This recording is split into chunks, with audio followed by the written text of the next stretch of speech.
Namo Namaha, all the masters. And thank you so much for your beautiful support and love you have given. Today, in this series of Quantum Life, we are showing you the second episode with this collaboration of Pyramid, Quantum, and Ayurveda. And today, we have three new masters with us who will be speaking, explaining us about all these three things. But before that, I would like to repeat that this quantum life is something that which is lived in the primacy of consciousness with utmost awareness and maintaining a balance with nature, as we all need. It's the need of the hour to maintain it, to balance it, because we have did a lot of harm to our nature and to ourselves. So today in this series, as I told you, that we have three new speakers, and further in this session, we will be having a special guest with us, who is a quantum life coach. So stay tuned and enjoy the consciousness with this. And now with the start of the series, I would like to invite Dr. Rashmi Gill, who will explain us about the quantum bodies. In the last session, we knew what is quantum, why it is needed, and now we will know about the bodies. So, Dr. Rashmi Gill, please, I hand over to you. Thank you, ma'am. Hello, everyone. Today, myself, Rashmi Gill. I am a BMS student from National College of Ayurveda, Barwala, Hisar, from India. Today, I am going to explain about Quantum Life's second chapter about the bodies, the five bodies. Now, I want to share my PPT.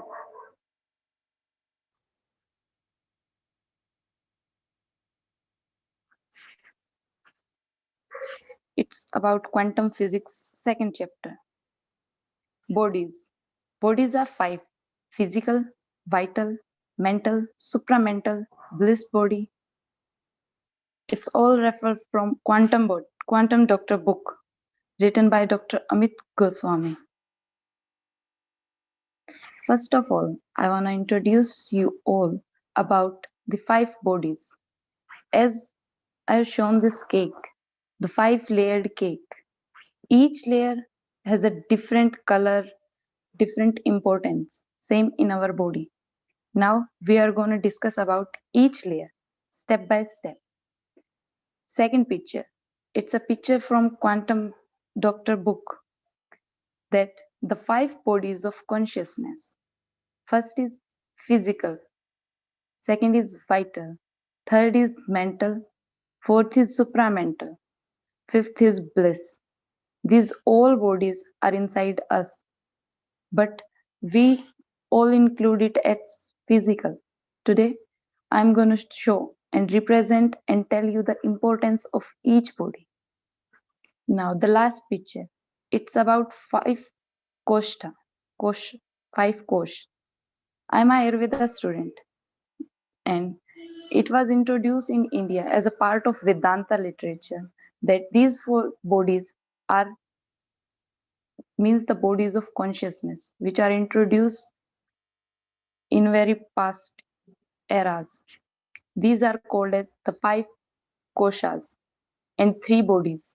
First is physical body, Annamaya kosh, food shelf, which is similar to the physical body.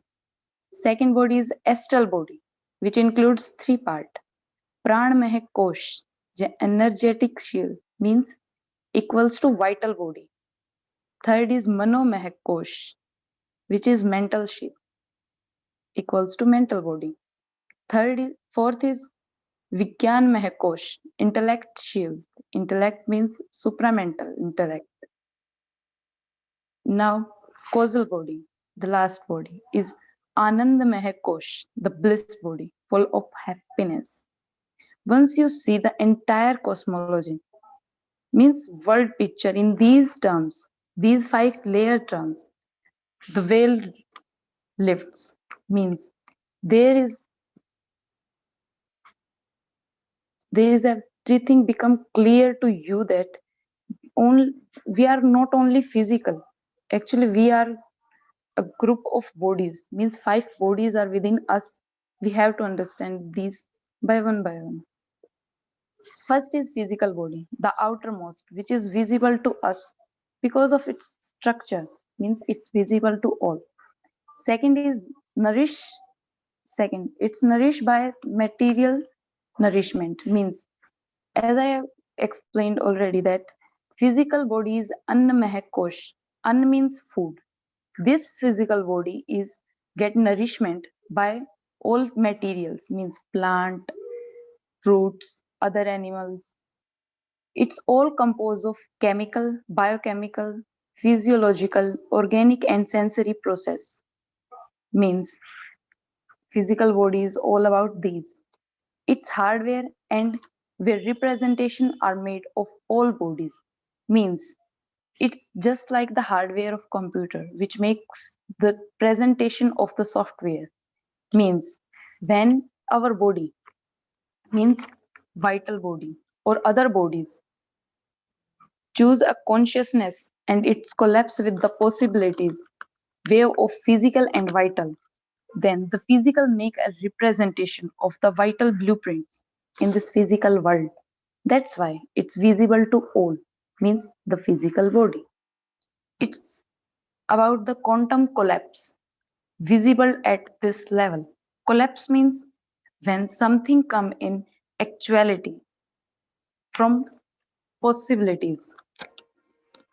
When we choose a possibility from consciousness, then it comes into actuality and seen at the physical level, because we all can see only physical level now, but we can see all bodies with the practices of meditation. Physical body about sensation, it's all about sensation. Now, vital body, it's the energetic shield, the etheric body. Vital body means the vital energy of the body. Etheric body term is used by Mr. Lok Sangrampa in his book You Forever. He beautifully explained about it. Vital body provides blueprint for form the program of morphogenesis. Means the blueprints themselves are designed for vital functions, maintenance, reproduction, and so forth. It's nourished by breath and constituted by prana. Prana is breath actually. Vital body is also known as Pran Mahak Kosh in Ayurveda. So it nourished by pran, breathe. It's com- it's composed of chakra, emotions, feelings. Chakras, feelings means chakras, which we all know, where we tends to feel vital energy most easily in our body is called as the chakra points. These chakra points are found close to the important organs of our body. Chakra play an important role in the integral medicine also. It's all about the energy, vital energy of the body. Vital energy remains as lethargical field. Means lethargical field. It's a circle of energy which present around whole body. Means around body, its organs, in means around its cell also. In this picture, I show a woman and the energy means vital body of this woman. That energy shield is around her, and around the chakras it goes more. Means the vital energy is most easily found in around the chakra. So vital body is all about feeling emotions. Means when we choose a possibility from the consciousness and it comes to our mind because mind chooses, then it's come to the lethargical field which create by mind around all organs. It also related with the diseased which cause us by our mental states. Now, mental body. It's about mental sheath, also known as the Manomeh Kosh. It gives meaning to the vital and the physical representations. Means each body is related with one another and giving meaning to one another at different levels. Mental possibility are distinctly non-material. Means I'm going to explain this point, non-materialism. Actually, when the possibilities of meaning are there and when consciousness collapse means the possibility comes into actuality, then these meanings possibilities in conjunction with the brain possibilities. The collapsed brain actually make a representation of collapsed mental meaning of the experienced thought. Means I have shown two pictures, mind and meaning, mind and meaning. In this first picture, there are two arrows from both sides, one arrow and one zigzag. We can think anything about them. They can be a knife or anything. But when we see the second picture, a dog and a soldier, then this thing creates a limitation about our thinking.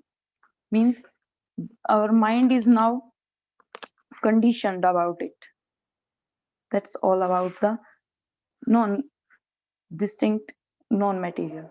Mind and consciousness create actuality and healing. Means when consciousness chooses possibility, then it collapses by the mental body. Means it comes into the actuality then when the mental body acts on it. It composed of thoughts and meaning. And mental body is all about thinking. Thinking means it give the meaning to the vital and physical representation. I have already explained it. But it makes a representation with the help of brain. So it's related with the thinking of brain. Supramental body. This is called the supramental body is about the intellect shield. Is called Vigyan Mahakosh. Vigyan means I'm explaining it. It provides context and meaning to mental, vital, and physical bodies in different ways. That mental meanings and vital functions associated with the feelings means mental meaning, vital means function and feelings, and laws of physical movements of body. The supramental relates with creativity. Creativity is of two types. One is situational and second is fundamental. Situational creativity is all about when we discover something new, but from the old ones. The creation is there, but from old ones. It's the low level it's the low level of creativity. Now the fundamental creativity, which is the part of supramental body, that we are discovering something new. It's a new discovery. It's archetype of intuition such as truth and love. We incarnate to develop embodiment of archetype, that we all incarnate repeatedly, as we all know, to develop better and better embodiment of archetype. This is what we call the soul. Means souls come here to develop itself. It's all about supramental body. The embodiment of archetype, full development of soul, enable us to connect to the universe consciousness. Means our consciousness when connects and come to the universal consciousness, then we and universe are same. Then this repeated incarnation stops. Consciousness is not mind, but it's the ground of all beings, ground of matter and mind. There is an ocean of possibilities, and our consciousness chooses one, two, or more possibilities. Then these possibilities collapse with the mental. and comes into the actuality with vitals and physicals, means all bodies are totally correlated with each other. Supramental is all linked with the intuitions. Now, the bliss body. It's the stage of samadhi, means the, the only stage of samadhi. Under it's can be achieved by under deep meditation, psychiatric drugs, holotrophic breathing, or even when someone have a near death experiences, when someone say my soul is comes out from my body. It's the unlimited ground of being. In the ground of being with unlimited possibilities, the other four compartments exert progressive limitations. Means unlimited ground of being. Means we and universe is same. Oneness is there. It's full of oneness, happiness, unlimited reality, ultimate reality. Means when everything is same, we achieve the happiness. This is called the bliss body. It relates with the deep meditation, deep spiritual experiences beyond space and time. It's all beyond space and time. Means about the soul world. It relates with the deep spiritual experiences. Means unfilled, filled of pure consciousness. This body is base of all. Means this bliss body is the base of all bodies. When we achieve one by one these bodies through our meditation, at the last, when we come to the bliss body, then we and universe is gonna be same. The bliss body is about spiritual wholeness. Wholeness, oneness means we and universe are the same. So we can achieve it by the deep meditation. Thank you everyone and start meditating. Thank you so much, Dr. Rashmi, for such a beautiful explanation about the bodies, the five bodies, the five-layered cake. And I think our viewers are much interested to know more about these because the bliss body, the uh, ultimate bliss, that wholeness, we are really need to find that. We came from there and we have to go there. So with the meditation, we are going to achieve that. Thank you so much, Dr. Rashmi, for today's presentation. And now, further going into the session, I will like to invite Dr. Ishita Chugh to please explain the Ayurveda perspectives of daily life routine, which is really needed in this quantum life for bringing the balance with the nature. Dr. Ishita, please. Thank you so much, Kathy ma'am, for your warm welcome. Good evening to all the beautiful souls gathered here. Today, I feel highly obliged to get the opportunity to share my experience with the audience. So, first of all, thank you so much, Kathy ma'am, for giving me this opportunity to audible. Yes, Ishita, you are audible now. Okay, today we are going to discuss about Dincharya. Basically, first 2 point, that is early rising and water intake. So let me share my screen.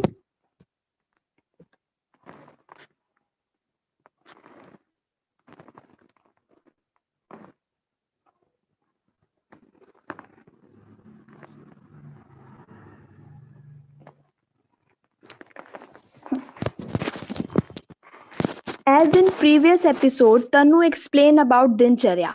Let me give you all a brief about Dincharya. Then we will take both point one by one. So, what is Dincharya? Why we should follow a routine? What we get if we follow? This is common question which arises in our mind. So, firstly, let we take what is Dincharya.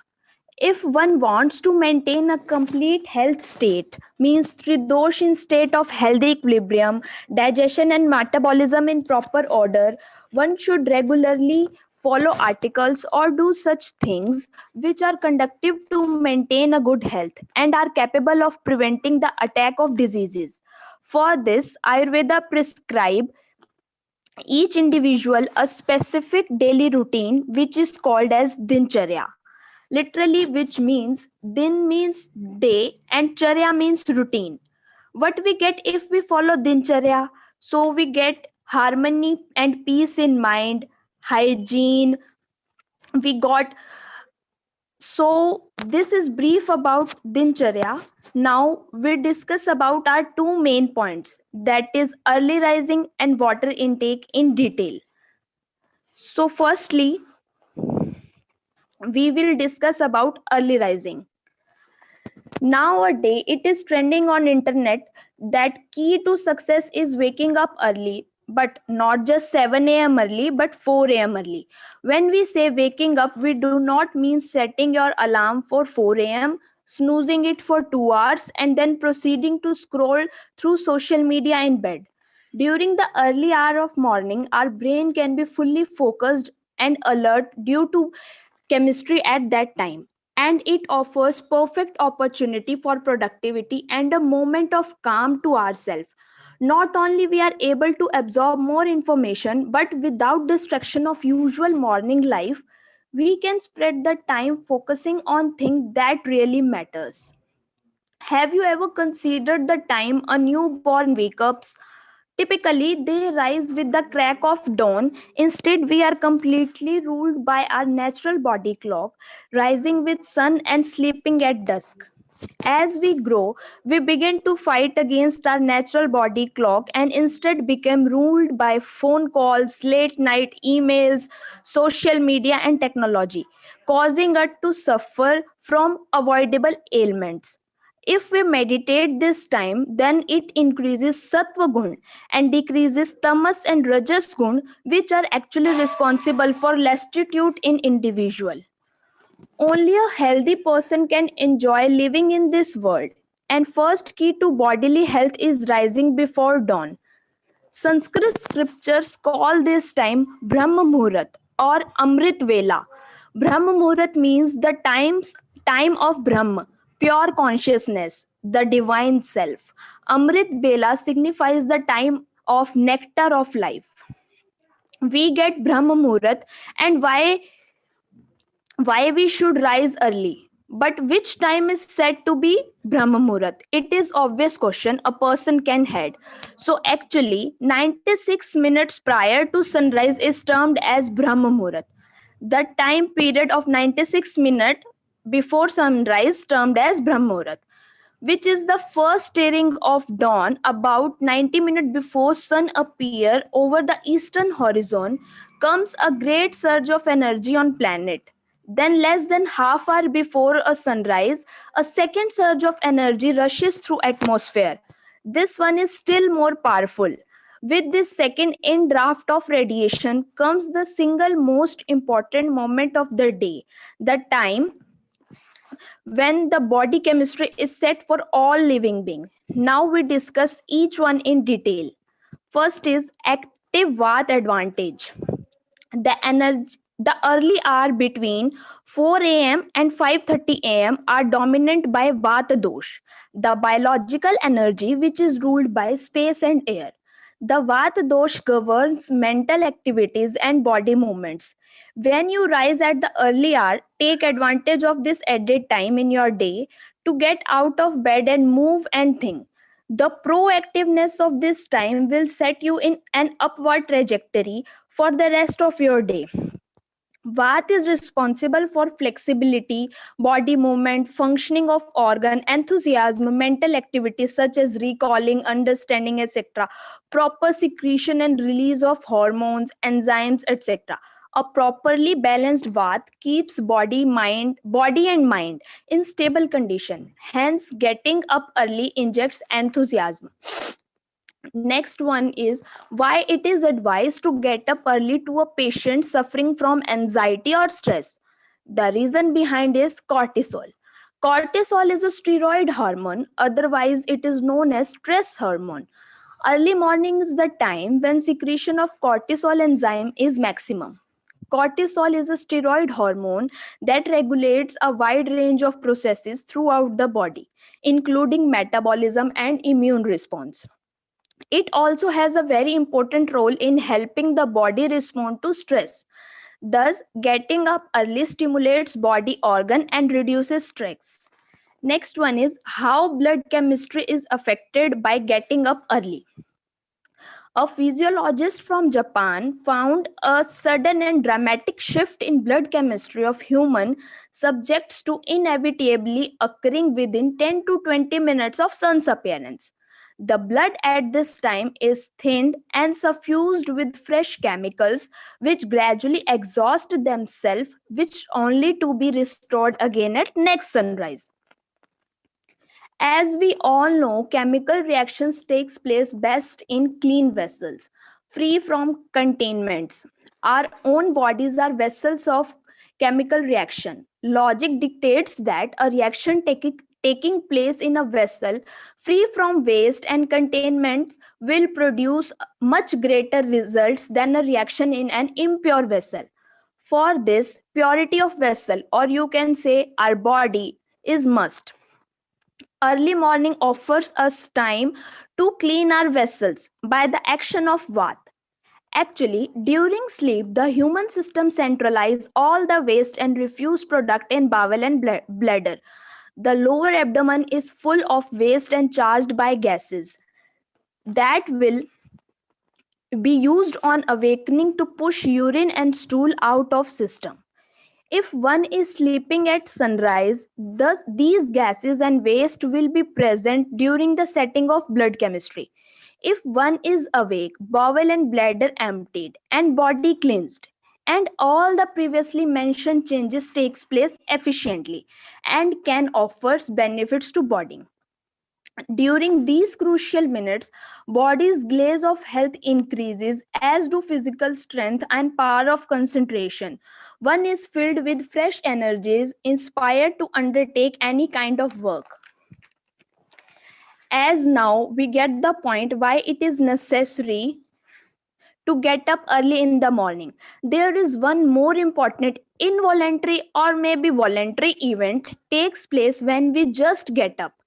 Have you people noticed that you yawn and stretch your body suddenly after when you get up?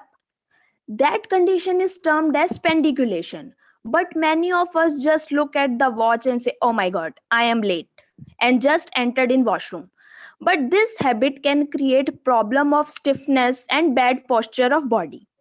So basically, pendiculation is generally defined as act as stretching oneself and yawning, especially upon waking. However, our automatic pendiculation response has far more significance than simply prompting up, stretch and yawn. Pendiculation sends biofeedback to our nervous system, including the level of contraction in our muscle, thereby helping to prevent building of chronic muscle tension. A pendiculation contracts and relaxes muscles in such a way that the gamma loop, a feedback loop in our nervous system that regulates the level of tension in our muscle, is naturally reset. This result this resetting reduce muscular tension and restore consciousness, voluntary control over muscles. Now, what are the benefits of pendiculation? As I previously mentioned, it decreases muscle stiffness and increases range of motion, improve posture, reduce muscular tension and enhance muscular relaxation, promotes circulation, basically blood circulation, improve mechanical efficiency and overall functional performance. As we get up early, stretch our body, then what next in dincharya? Next is water intake or Ushapan. Ushapan, which literally means Usha means dawn and Pan means taking or drinking. The water is kept in a vessel overnight and take that water early morning. The excellent time to do Ushapan is before sunrise, instantly after waking up, even before brushing your teeth. Yes, before brushing your teeth is considered extremely helpful. According to Ayurveda, as frozen up saliva in mouth get potent medicinal property. We get the point that we should drink water which is being kept in vessel. But which type of vessel is beneficial for me? So the answer is there are mainly three types of vessel which are used for keeping water overnight for Ushapan. One is golden vessel, second is earthen pot, third is copper pot. People with Vata body type and Pitta body type should drink water kept in golden vessel. If it is not affordable or available, then you can drink water kept in earthen pot overnight. People with Kapha body type should drink water kept in copper vessel overnight. Alternatively, you can drink warm water. Now the question is how much water should I drink? Because nowadays it is circulating on social media that a person should drink 2 to 3 liter or 4 liter of water early in the morning. But what about the body type? We all know every person is different. Their body type is different and constituents are different. So the answer is the amount of water varies person to person. It depends on how much water you can hold in 8 anjali. Anjali is a Sanskrit word which means concavity formed by adjoining both hands. 8 Anjali means the amount of water. You can measure 8 times in concavity formed by adjoining both the hand. For example, if you can hold 100 ml water in one Anjali, then your drinkable water recommendation is 800 ml. So you have to measure the water quantity suitable for your body yourself. The water that you can hold in 8 Anjali, you should drink in morning. Now, how Ushapan is beneficial for us and what is the mode of action of Ushapan? The hot water will also be absorbed into your circulatory system and travel throughout your body. The extra fluidity and warmth provide benefits, open the circulatory channels identified as strotas, and serves dissolve and rinse away any accumulated or you can say undigested food that is blocking both tissue and cellular channels. The result is that nutrition can be delivered more effectively to your cell and cellular metabolic waste is more efficiently eliminated. In Ayurveda, as water has a slight hereditary pattern that has potential to detox, hydrate, control, and eliminate and make our body back to our natural rhythm. So, to perform this process work well, we must drink plain hot water, nothing combined to it. For finest result, be sure not to eat anything until at least 30 to 40 minutes later. As this is the moment the body gets steam clean, our body cell hydrate and stimulates the cell and start removing all the toxin piled up in the body. So, this is all about early rising and water intake. I hope it would be beneficial for you all. In the next episode, we will discuss about cleansing in detail. Thank you so much. Thank you so much, Dr. Ishita, for your wonderful presentation. And I think now everyone will be very much motivated to rise up early, not at the 7, but at the 4, because the benefits you told about the waking up early at that time are so important and needed, because we have unbalanced ourselves. And about the stretching, the pandiculation process, it's not known to so many of the people that these processes are so necessary. These minor processes are so necessary for our daily life, for our each and every muscle and each and every cell. So thank you so much, Dr. Ishita, for the wonderful explanation. And now, going further into the session, I would like to invite Dr. Pooja Sheoran to please explain us about the interior uses of the pyramids. As we already know about the importance of pyramids now, so we are going into the uses of the pyramids. Dr. Pooja, please. Thank you so much, Kathy ma'am, for introducing me. Hello, beautiful souls. My name is Pooja Sheoran. I am a Bachelor of Ayurveda, Medicines and Surgery final year student from National College of Ayurveda, Hisar, Haryana, India. Today, I am in front of you to tell you what pyramid is and how we can use this particular shape in our day-to-day life to bring miraculous changes. Let me share my screen. It will take a few seconds.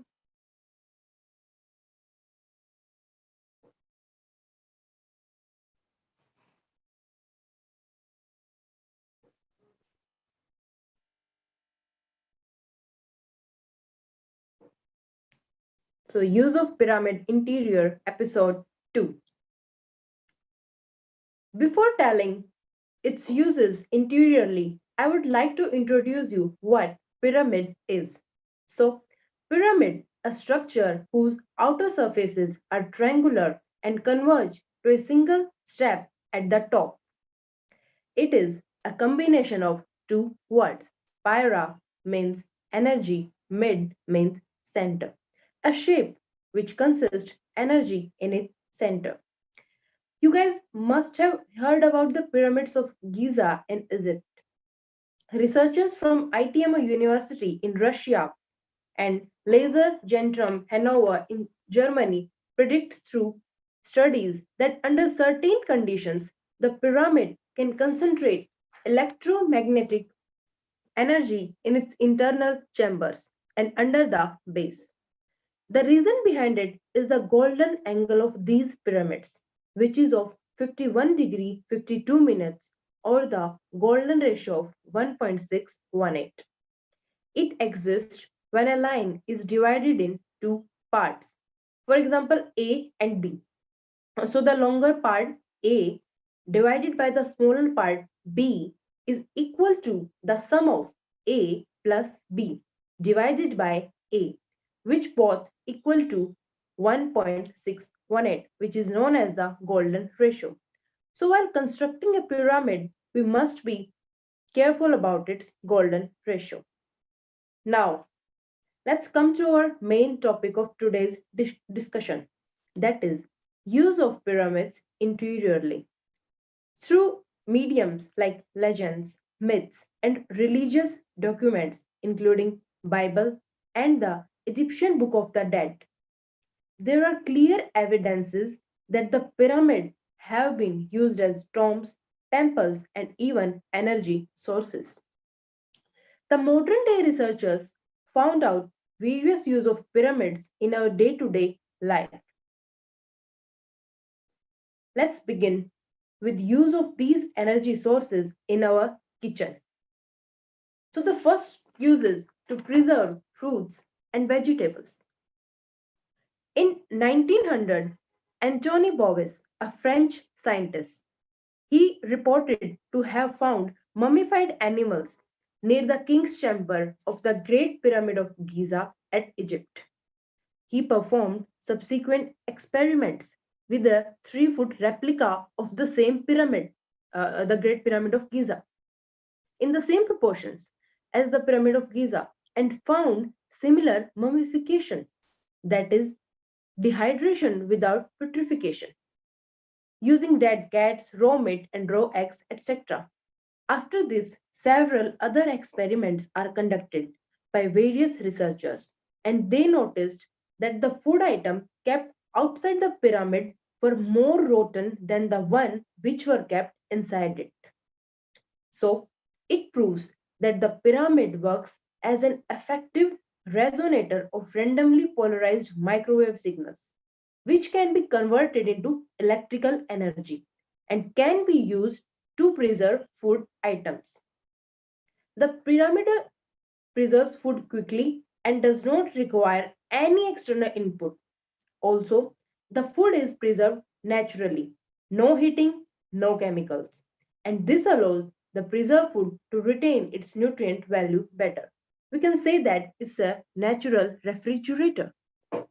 So, fruits, vegetables, and other food items kept in the pyramid will stay fresh for 2 to 3 times longer than uncovered food. Artificial flavors in food will lose their taste, but natural flavors are enhanced. Also, the taste of food change, they become less bitter and acid. So the next use of pyramid in kitchen is preserve, purify and alkalize water and fruit juices inside pyramid. In an experiment, Listen carefully, it's a very interesting experiment.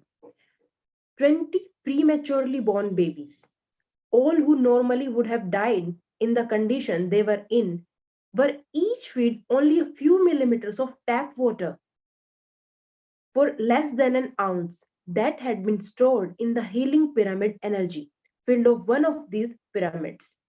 To the joy of the parents and the elation of the scientists, each one of these precious 20 prematurely born babies lived just because of the magical healing power of that water which is stored inside the pyramid.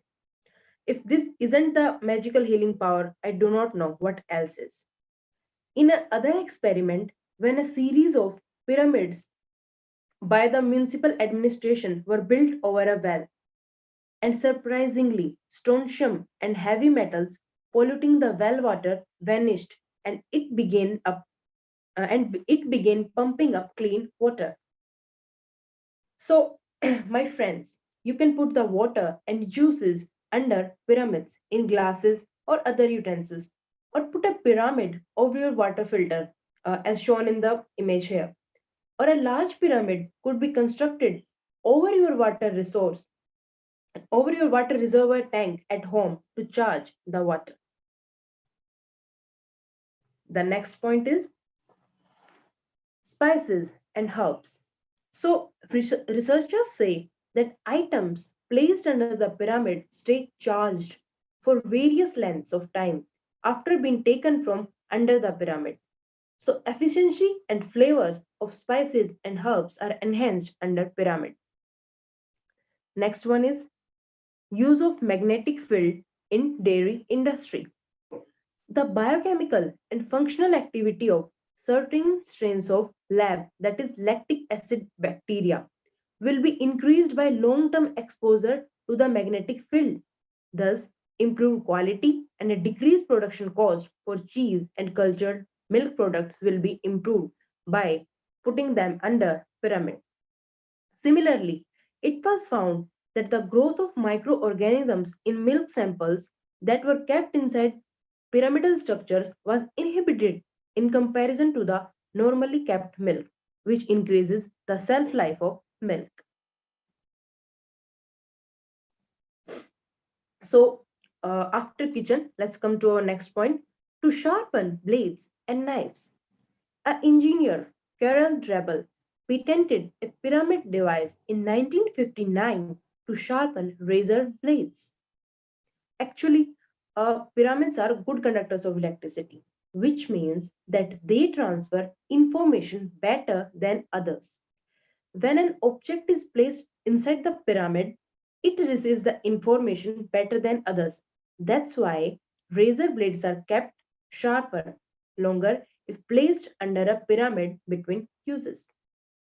So, the use of pyramid at homes and buildings like offices, etc. Persons living inside of a pyramid home, working within a pyramid building, or those who meditate or sleep under a pyramid framework, or those who sleep above small pyramids aligned in series placed under your bed, generally feel positive immediate reactions. For pets, so pyramids are not only useful for humans, they are equally beneficial for pets also. Testimonials from several sources demonstrate that pets of all kinds thrive under or within open frame pyramids. Dogs and cats are observed to respond to this unique form energy environment in harmonious ways. For farming, so pyramid is not only beneficial for humans and animals, you may be surprised to know its benefits on plants. So let's begin. A large pyramid over a house garden would increase yield of vegetables. Insects avoid the pyramid as the energy is too powerful for them. So this would provide chemical free pest control, I think. Let's have a look on various experiments and their results which proved it. Experiment number 1. Extinct flower field suddenly appears reborn again by using pyramid. The nearby fields were soon covered with flowers that should not exist after building a pyramid near that field. It is obvious, my friends, that rejuvenating energies harnessed by the pyramid had significant healing effect on the land and upon everything around them. Our next experiment, wheat grew 400% more.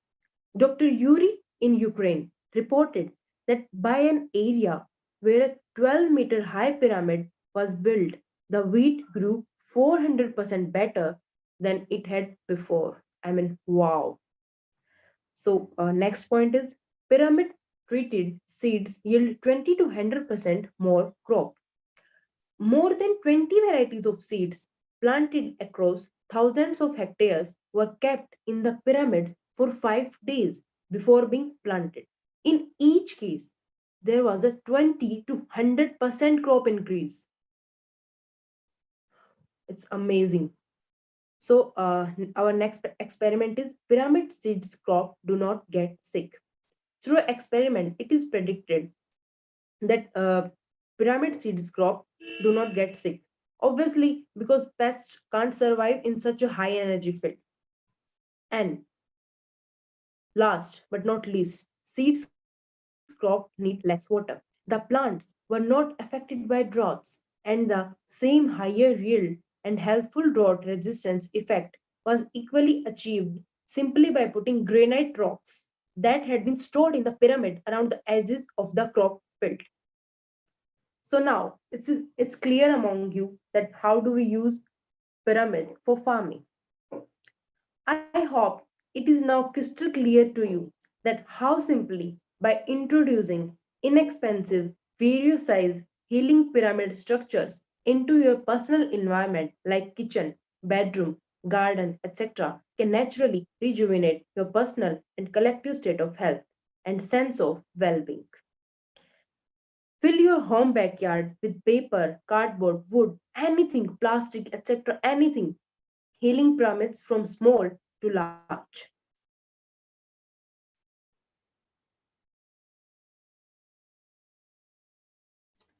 Thank you so much, Dr. Pooja, Just a, for just a minute, ma'am. okay. So please find it in your heart and soul to kindly share what healing pyramid energy can do right now for you, your family, your pets, your friends, your work associates, and for Mother Earth. Thank you, ma'am. Thank you so much, Dr. Pooja, for such a wonderful explanation and about the uses, interior uses of pyramids, how beneficial these pyramids can be for us. And I was reading something that how Brahmarishi Pitamha Patri sir has read a book by Ed Pettit and Bill Shule about the pyramids, and he actually did those experiments mentioned in that with him, with himself, with the brinjal. It kept for he kept the brinjal for 5 days into the pyramid, and it was really fresh after even after that. And Dr. Anil Sinha sir, who is with us, he has also did so many experiments with the pyramids.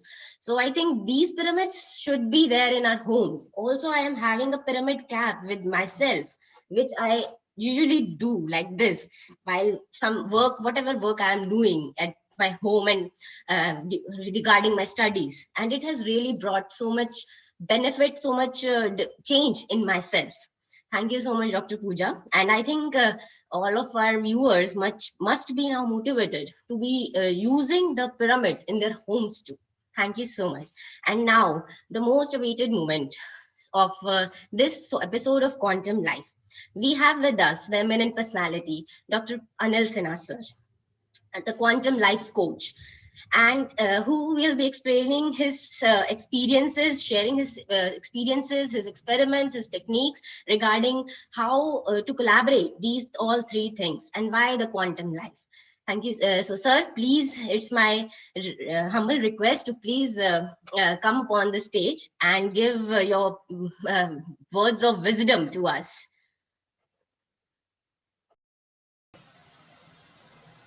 Okay, thank you very much, Khyati, for inviting me here.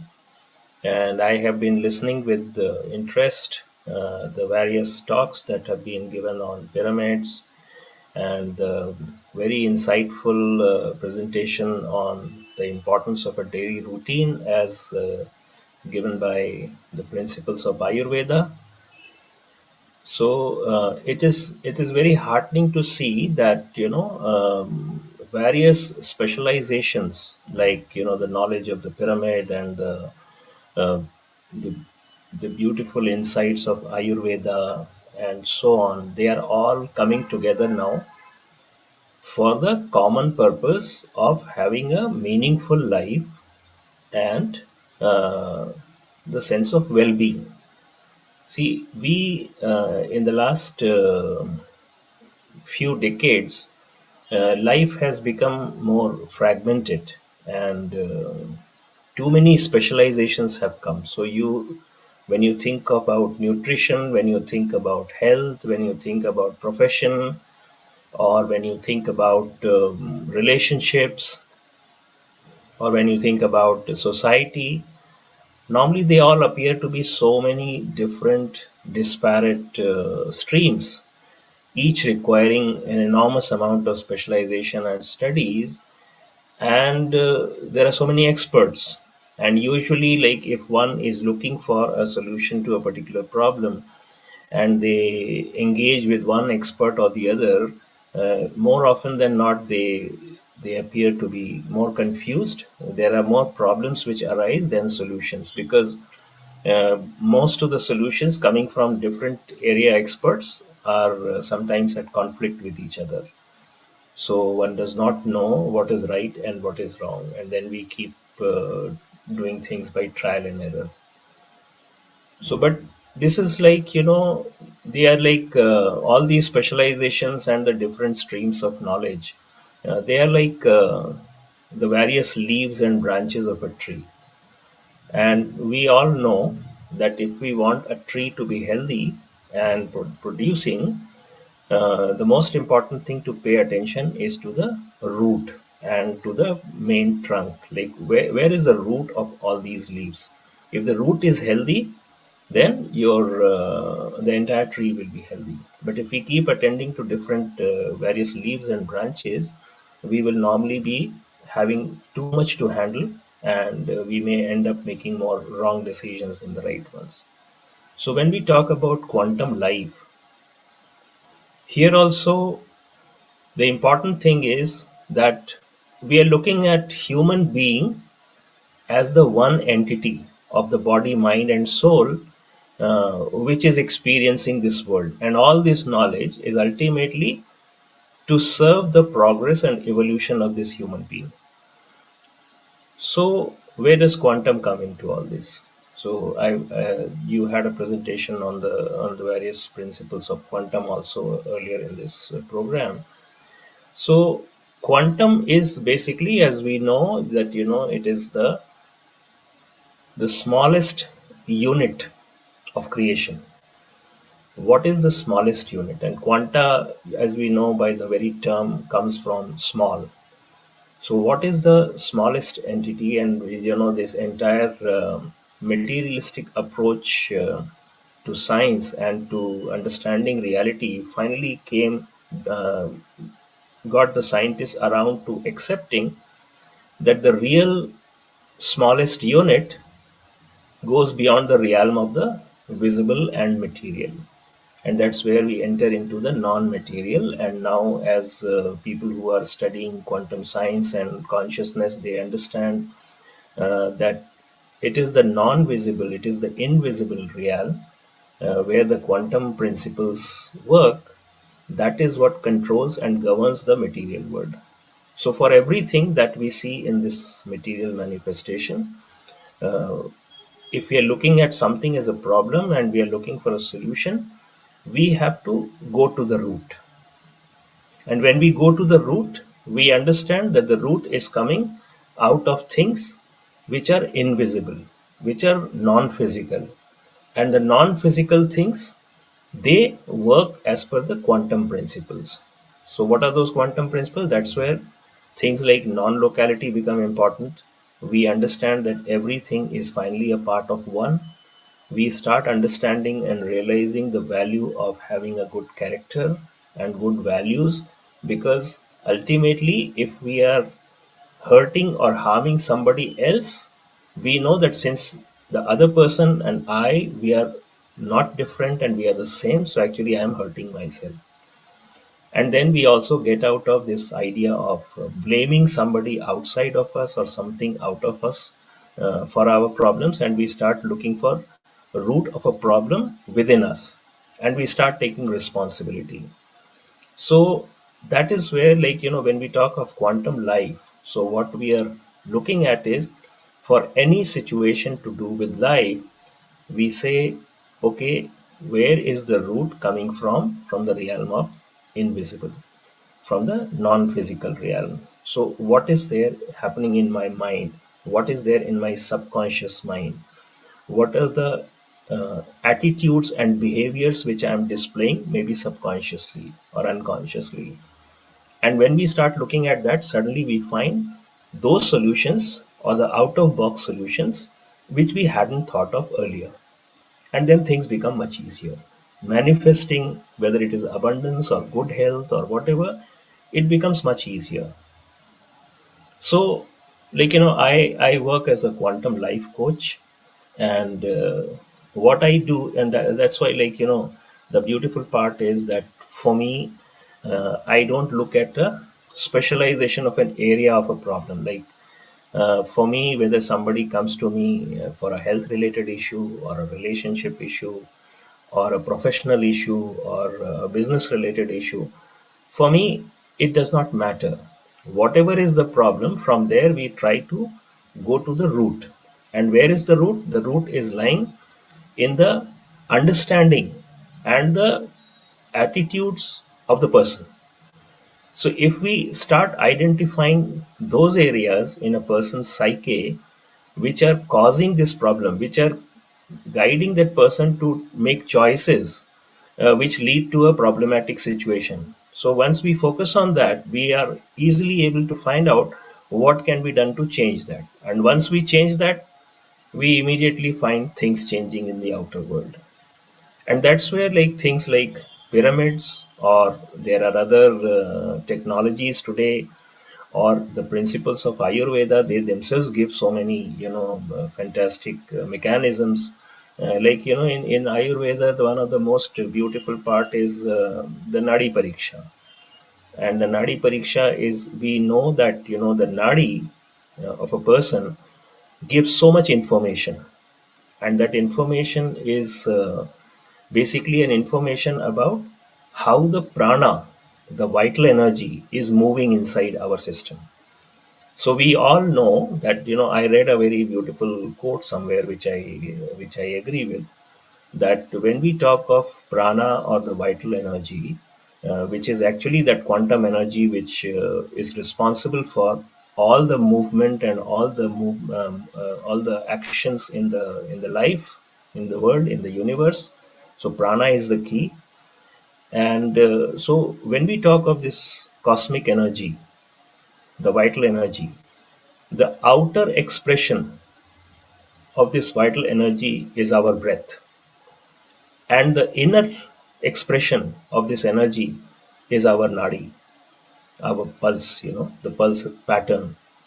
So, this is such a profound thing. And that is why, like, when we talk about Anapanasati meditation, or as Brahmarshi Patriji has been teaching the entire world, we are always talking about the breath. Observe the breath. See what your breath is doing. See where your breath is going. So because breath is the external expression of that vital energy. And the same vital energy expresses in our inner world as our nadi. So once we know what the nadi is doing, and we understand the language of the nadi, and then we know what is happening in the body in the right way and what is not happening in the body in the right way.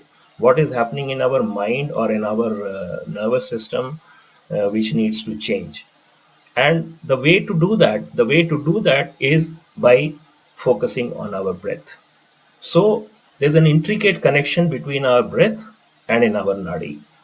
So nadi becomes a very important guide. And that's why, like, of course, in Ayurveda, there's a whole elaborate science of understanding the language of nadi. And now the good part is that now there are so many technologies which make it easier for even the non-experts to identify what is the nadi saying, what is the information that is coming from the nadi. And by looking at that, we can determine so much about the physical, mental, spiritual health of the person, where are the blockages, what the person is going through, and what is the state of various chakras and the aura of a person, which is nothing but an expression of the vital energy map of the person. And so there is a huge amount of information which comes out of studying the nadi, for which now there are technologies available as well. So you can actually see things on a computer screen. And the other kind of quantum technologies which we deal with are when we, let's say, meditate, or when we start changing the breathing pattern using various meditation and other healing and therapy techniques.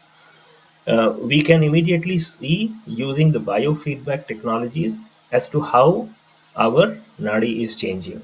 So when we change the breath, the nadi changes. And this relationship we can see through computers and algorithms and screens and all that.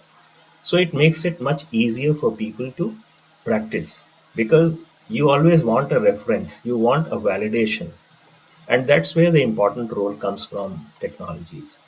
And even, like, when we use pyramids. So pyramid also, in my research as well as the research of many others, it has been recognized that pyramid is also nothing but a machine.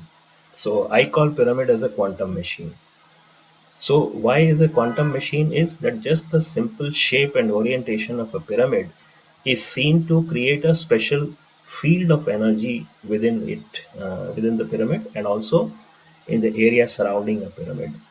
And once anything interacts with this area, with this field, its vital energy patterns can change. And that's why we get these results, like, preservation of food, or the effect on the animals and the effect on the humans. The meditation becomes stronger and easier. So these are all because we are tapping into that field which is acting as a supporting instrument. So we can use and pyramids are such a simple machine that they don't use any power. There are no moving parts. So it's a much easier thing to construct and much easier thing to manage. So our ancients and our ancient knowledge systems, they gave us such beautiful tools. And now the more complex and the more expensive tools of the modern technology are actually helping us understand these wise things and these wise ideas and principles and technologies which have been a part of our heritage. So so that's why, like, today it's good that a platform like this is bringing people talking about Ayurveda and pyramids and quantum energy all together on one platform, because this is the age of integration. This is the age when we have to bring things together, and we have to see that, choose the appropriate tool and the appropriate modality which is right for a person in a particular situation. So it has to be contextualized. Any specialization, any technique is only as good as the way in which it is applied. So there cannot be a one size fits all kind of a solution, that you have one pill which will solve all headache problems for everybody, because everybody's headache could be different. So you have to understand the person. You have to heal a person and not heal a symptom. And that is the fundamental difference of approach between the modern practice of medicine or any other specialty and the quantum approach. So quantum approach is all about integration. Quantum approach is trying to understand the context. Quantum approach is about trying to understand the human being, and how the human being and his or her vital energy fields are interacting with the vital energy fields of the environment and vital energy fields of the others, because they interact with each other in a quantum way. That's why they can interact non-locally across time and space. There is no distance involved, no time involved. And that's why we can experience miraculous healings, spontaneous healings, just by simple mantra or a meditation or a particular therapy. We can bring lasting relief to a difficult situation. So it's still a very huge and evolving field, and uh, it's good that more people are taking interest, and I would be happy to see that more and more people come together and collaboratively work on projects to create solutions for the world. So thank you very much. That's all I wanted to say right now. Thank you so much, Dr. Anil Sinha, sir, for your beautiful words of wisdom. And it's really happy, and I'm really happy and really refreshed to hear your words regarding the quantum approach, regarding this quantum life. Because as you said, that it is the integration of all the things. It is needed in this perspective, in this scenario. It's not only one thing that can heal or treat or anything, but it's Right. the everything we have to understand and integrate to make ourselves balanced, to harmonize ourselves with the nature and the world and with the consciousness and the whole utmost awareness we really need. As you said, that the quantum approach is the quantum approach, or the quanta is the realm of non-visible things, or non-visible realm that we don't vision in our present this physical form. And this we have to go beyond this physical form. Right. And all the concept of we are all one. If Yes. I'm hurting anybody else, it means I'm hurting myself, a part of myself or myself only. And the Nari Pariksha you told about, it is really the information about the vital energy and energy movement in the human, in a person.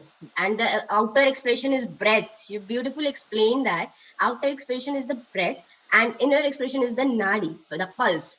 We can know about that. If we know we know the guide can guide us. They can guide us to our own prana energy, how it is going on, what Yeah. kind of thoughts we are getting, and what kind of thoughts we need to change. The root, we have to find out the root to change ourselves.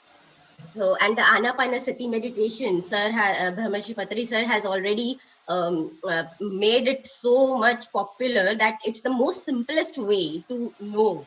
Make your breath your teacher. It will guide you always. And this pyramid world, the vegetarianism will lead us to the wholeness, the oneness.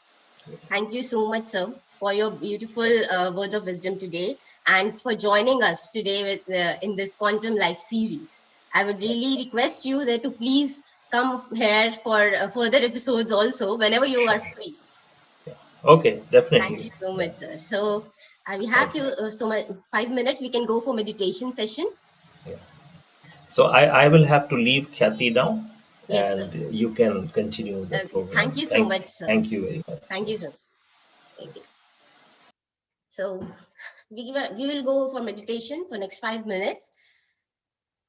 Sit calmly, cross your hands, close your eyes, and cross your legs. Sit calmly, remove the spectacles if you are wearing. Observe your breath. Breathe in and breathe out.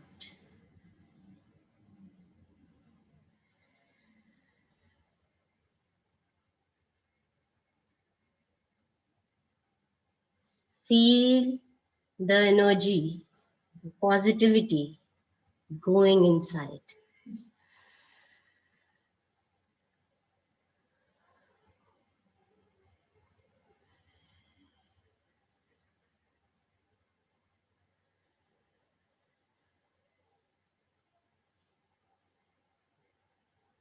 Breathe in and breathe out.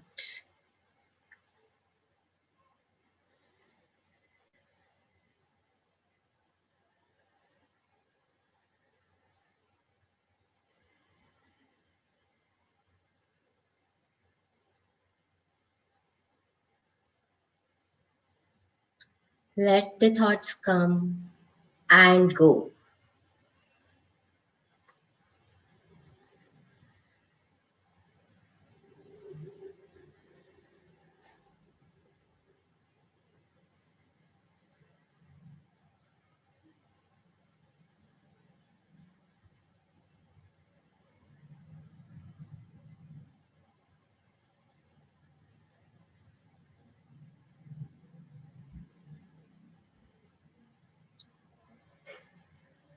Breathe in and breathe out.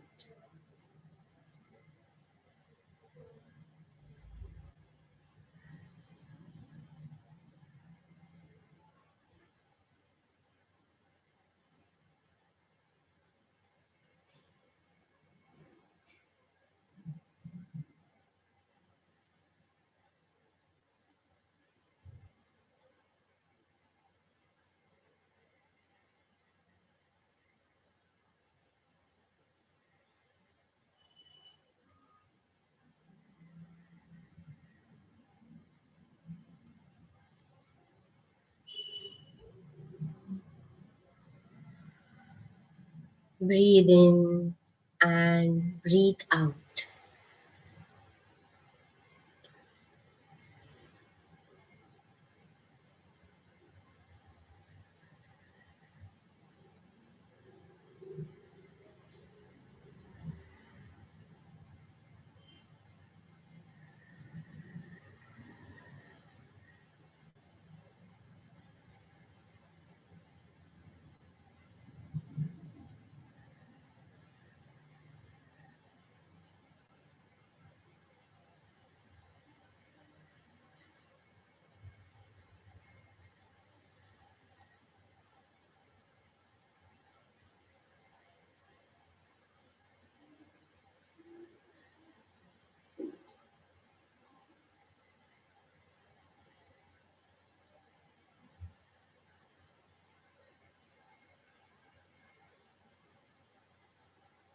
Breathe in and breathe out.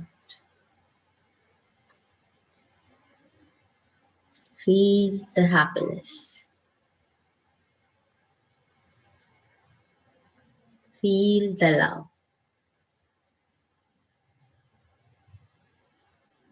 Breathe in and breathe out.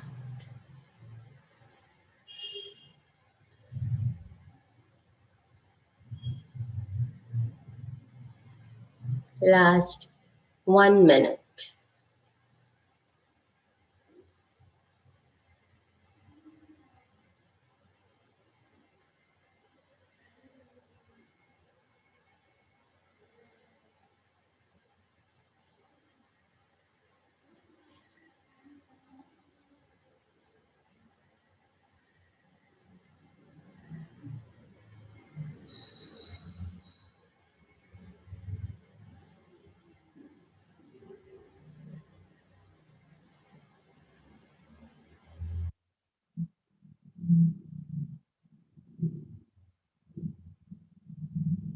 Last 30 seconds.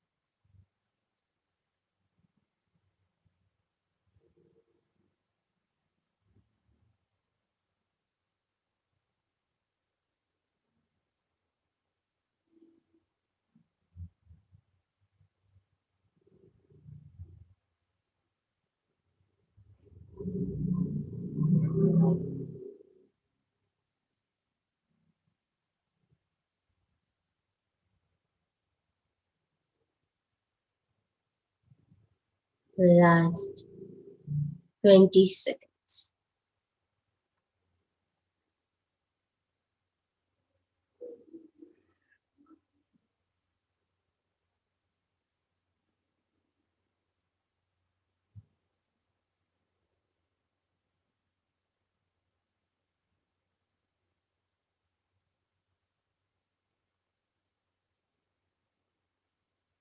Breathe in and breathe out.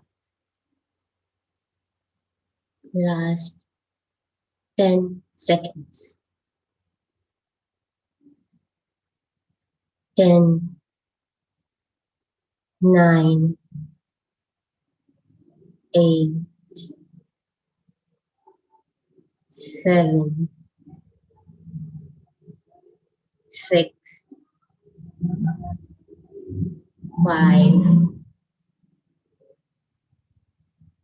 4, 3, 2,